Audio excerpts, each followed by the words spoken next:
I guess, Professor Dallek, the big question right now is these things strike at our core as a country.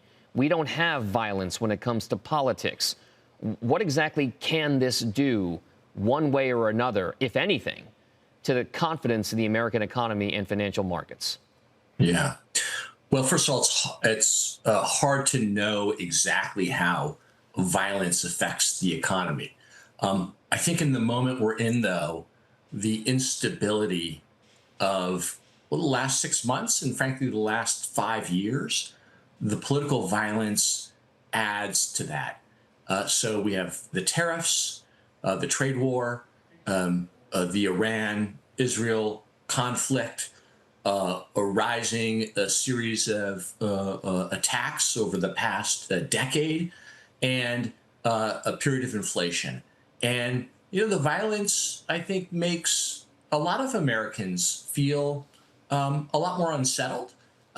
It feels like a more fraught time when the country feels at war internally.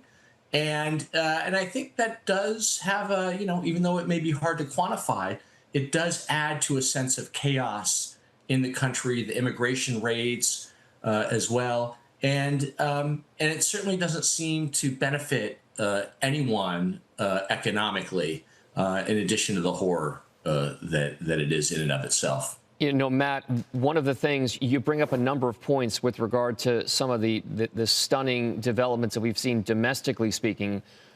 On the other hand, we have had President Trump come out and strongly condemn what happened, the violence in Minnesota. We have the FBI now investigating this as a political assassination. What exactly can the American public maybe glean from those responses and what we'll see in the coming weeks to either put them at ease or make them feel as though they should be a little bit more defensive with regard to their behavior and their sentiment? Yeah. Well, it's obviously a good thing that President Trump came out and condemned this violence. I think, he is both a victim of the violence. He was the subject of 2 assassination attempts, but he's also an accelerant.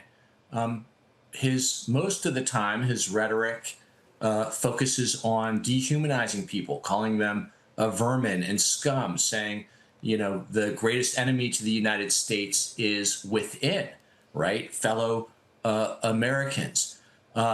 Trump also pardoned the January 6th rioters, including those who beat police officers, essentially condoning an act of horrific violence against law enforcement.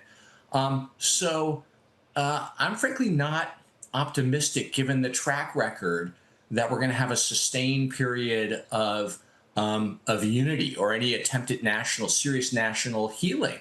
Bill Clinton, after the Oklahoma City bombing, went to a deep red state, Oklahoma, Republican governor, and gave maybe the best speech of his presidency that I think had a positive effect on the country. And, the 1990s was a period of robust economic growth. So I think there are things that leaders can do, but it's got to be sustained over time, and it's got to be sustained through both words and deeds. And unfortunately, I don't think that most reasonable observers are seeing that likely to occur now.